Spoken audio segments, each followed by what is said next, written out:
Ada sebuah paradoks dingin yang mencengkeram jantung diplomasi Timur Tengah, sebuah ilusi yang dipentaskan di atas meja bundar yang berkilauan. Kita, sebagai penonton global, diajarkan untuk melihat jabat tangan para diplomat sebagai fajar perdamaian, sebagai tanda mundurnya jenderang perang. Namun, bagaimana jika saya katakan bahwa di balik senyuman yang paling tulus sekalipun, tersembunyi kalkulasi yang paling mematikan? Bahwa sesi negosiasi yang disiarkan ke seluruh dunia bukanlah babak akhir dari sebuah konflik, melainkan justru tirai pembuka dari babak yang paling berbahaya. Sebuah jeda yang dibeli dengan kata-kata untuk mempersiapkan serangan yang sesungguhnya. Ini membawa kita pada sebuah pertanyaan fundamental yang menghantui setiap koridor kekuasaan di kawasan itu. Apakah diplomasi benar-benar sebuah jembatan menuju perdamaian? Ataukah, dalam kamus para ahli strategi militer, ia hanyalah sebuah bab dalam buku manual perang, sebuah jeda taktis yang sangat berharga? Sebuah kesempatan emas untuk mengisi ulang amunisi, memetakan kelemahan musuh dari dekat, dan menunggu momen paling lengah untuk melancarkan pukulan telak. Ini bukan sekedar teori, ini adalah realitas yang terukir dari luka sejarah yang tak kunjung kering. Disinilah kita melihat jurang pemisah antara dua realitas yang berjalan paralel. Di satu sisi, dunia melihat proses deeskalasi, sebuah harapan yang disimbolkan oleh merpati dan jabat tangan. Namun di ruang-ruang strategi di Teheran, Washington, dan Tel Aviv, narasi yang sama diterjemahkan menjadi spektrum ancaman yang berbeda. Setiap kata dialog justru menyalakan sirine kewaspadaan tertinggi. Setiap jabat tangan yang kita saksikan di televisi memicu aktivasi layar-layar radar dan menempatkan unit-unit tempur dalam siaga satu. Apa yang bagi kita adalah langkah menuju perdamaian, bagi mereka yang pernah merasakan sengat pengkhianatan adalah fase paling sunyi dan paling berbahaya, ketenangan absolut sesaat sebelum badai pecah. Untuk memahami akar dari skeptisisme yang mendarah daging ini, kita harus memutar kembali waktu. Kita harus menelusuri sebuah memori kolektif yang menjadi luka jiwa strategis bagi Iran. Sebuah hantu yang terus membisikkan peringatan di telinga para pemimpinnya setiap kali kata negosiasi diucapkan. Hantu itu bernama Musim Panas 2025. Peristiwa ini bukanlah sekedar catatan kaki dalam sejarah militer. Ia adalah sebuah pengkhianatan fundamental yang merombak total DNA kebijakan luar negeri Iran, menggoreskan luka yang hingga detik ini belum pernah benar-benar sembuh. Mari kita bedah bagaimana ilusi itu dihancurkan, keping demi keping. Bayangkan suasananya di awal 2025. Ada optimisme hati-hati yang merayap dari Oman, tempat perundingan tidak langsung berlangsung. Iran, dengan itikat baik, duduk di meja itu, percaya pada proses yang dimediasi. Lalu, di puncak harapan itu, langit mereka terkoyak. Serangan itu datang bukan setelah negosiasi gagal, tapi justru saat negosiasi sedang berada di puncaknya, menjadikannya bukan sekedar serangan militer, tapi sebuah jebakan yang sempurna. Pengkhianatan itu semakin dalam ketika Amerika Serikat, pihak yang seharusnya menjadi penjamin proses, justru menjadi pemasok data intelijen dan logistik bagi serangan Israel. Perang 12 hari itu mungkin berakhir, tetapi ia melahirkan sebuah doktrin baru yang brutal di Teheran. Jangan pernah menukar kesiapan militermu dengan janji di atas kertas, karena musuhmu akan menggunakan senyummu sebagai penanda target. Apa yang dialami Iran pasca 2025 bukanlah sekedar kekecewaan politik. Para analis menyebutnya trauma institusional, sebuah kondisi psikologis tingkat negara di mana sebuah pengkhianatan di masa lalu begitu dahsyat sehingga menjadi satu-satunya lensa untuk melihat masa depan. Bayangkan memakai kacamata yang retak secara permanen, setiap cahaya yang masuk akan terdistorsi. Begitulah cara Iran sekarang melihat dunia. Setiap tawaran dialog, setiap pesan dari mediator, setiap janji dari Washington harus melewati filter kecurigaan akut dari pengkhianatan 2025. Trauma ini secara fundamental mengubah logika mereka dari bagaimana kita mencapai kesepakatan menjadi di mana letak jebakannya. Keamanan bagi mereka tidak lagi ditemukan dalam pasal-pasal perjanjian, tetapi di ujung laras rudal balistik. Dan dengan hantu pengkhianatan 2025 yang melayang-layang di setiap ruang rapat di Teheran, kita kembali ke masa kini, ke sebuah peristiwa yang sekilas tampak seperti diplomasi rutin, namun jika dilihat melalui lensa trauma itu, ia menjadi sesuatu yang jauh lebih signifikan.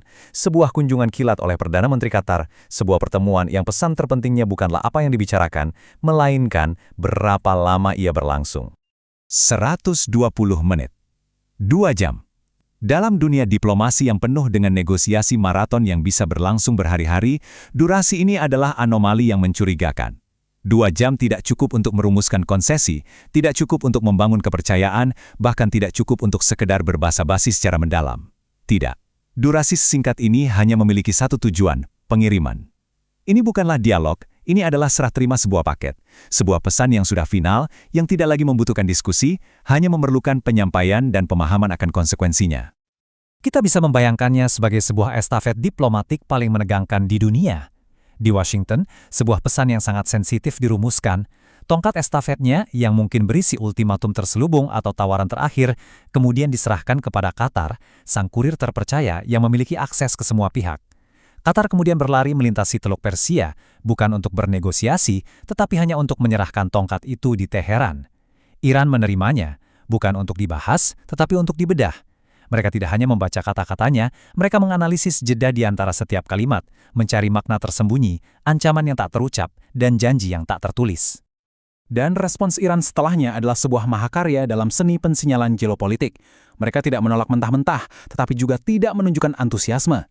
Ali Larijani berbicara tentang kerangka kerja untuk pembicaraan. Mari kita cermati diksi ini. Kerangka kerja, bukan substansi. Pembicaraan, bukan kesepakatan. Ini adalah cara Teheran yang sangat terkalkulasi untuk mengatakan kepada dunia, kami mendengar Anda. Pintu diplomasi tidak tertutup rapat. Tapi jangan salah, tangan kami tidak pernah bergeser seinci pun dari pelatuk. Kami akan mendengarkan, tapi kami akan melakukannya dari balik benteng pertahanan kami. Namun mengapa Iran tetap bersikap sedingin ini, bahkan setelah menerima pesan langsung dari Washington? Karena mereka tahu, dalam permainan catur 3 dimensi ini, ada pemain ketiga yang tidak duduk di meja yang sama. Sebuah variabel liar yang tidak terikat oleh janji atau perjanjian apapun antara AS dan Iran. Sebuah entitas yang memiliki kekuatan untuk menendang papan catur itu kapan saja, tanpa peringatan. Disinilah terletak asimetri strategis yang paling berbahaya.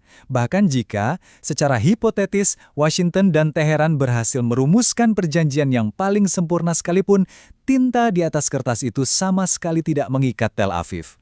Israel beroperasi dalam semesta keamanannya sendiri, dengan garis merahnya sendiri, dan yang paling penting, dengan jadwalnya sendiri.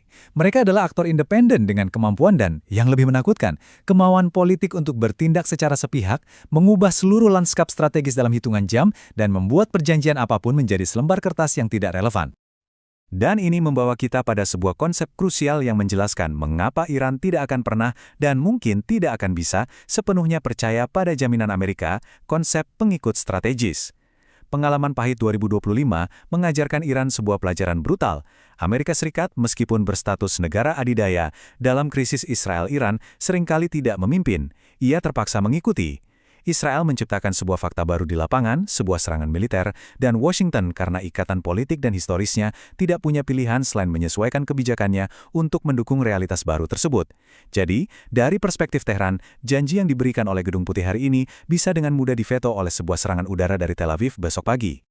Jadi ketika kita merangkai semua kepingan ini, luka trauma masa lalu, pesan rahasia yang dikirim dalam keheningan, dan variabel tak terkendali yang selalu mengintai, kita tiba di jantung penipuan besar ini. Sebuah kesimpulan yang sangat meresahkan tentang sifat sejati dari perdamaian dan perang di era modern, khususnya di panggung Timur Tengah yang tak pernah tidur. Ada pepatah lama di kalangan diplomat veteran yang mengatakan, banyak yang mengira ketika diplomat berbicara, senjata diam. Realitasnya, ketika diplomat berbicara, senjata justru sedang dibidik dengan lebih hati-hati. Pernyataan ini secara sempurna menangkap esensi dari penipuan ini. Apa yang tampak bagi dunia luar sebagai proses perdamaian, seringkali hanyalah fase persiapan yang paling intensif untuk konflik berikutnya. Ini adalah jeda yang penuh dengan ketegangan, di mana setiap pihak menggunakan waktu yang ada bukan untuk membangun jembatan kepercayaan, tetapi untuk menyempurnakan rencana perang mereka, mengkaji ulang target, dan menunggu celah sekecil apapun untuk menyerang. Jurang persepsi ini bekerja dalam praktek seperti dua radio yang disetel pada frekuensi yang sama sekali berbeda. Ketika dunia mendengar kata deeskalasi yang menenangkan, frekuensi di Teheran yang terdistorsi oleh trauma masa lalu justru menangkapnya sebagai sinyal uji coba, sebuah cara musuh untuk mengukur seberapa cepat radar pertahanan udara mereka merespons. Ketika dunia mendengar kerangka negosiasi, Teheran mendengarnya sebagai fase pengintaian, di mana musuh sedang berjalan-jalan di halaman depan rumah mereka untuk memetakan titik-titik lemah. Dan suara dialog diplomatik yang merdu di telinga kita, bagi mereka terdengar seperti deru samar mesin perang yang sedang dipanaskan di balik cakrawala. Maka, kita harus menutup analisis ini dengan sebuah pemikiran akhir yang provokatif dan mungkin sedikit menakutkan. Lain kali kita menyaksikan para diplomat bertukar senyum di depan kamera, berbicara tentang harapan dan jalan menuju perdamaian, pertanyaan sesungguhnya bukanlah apa yang mereka katakan. Pertanyaan yang jauh lebih penting yang menentukan hidup dan mati adalah, siapa yang tidak ada di ruangan itu, yang justru sedang mendengarkan dengan saksama setiap jeda di antara kata-kata mereka. Dan yang lebih penting lagi, dalam keheningan yang canggung di antara setiap kalimat diplomatik yang terucap, persiapan apa yang sedang mereka selesaikan di balik layar. Karena di panggung Timur Tengah, seringkali jeda yang paling sunyi adalah jeda yang paling mematikan.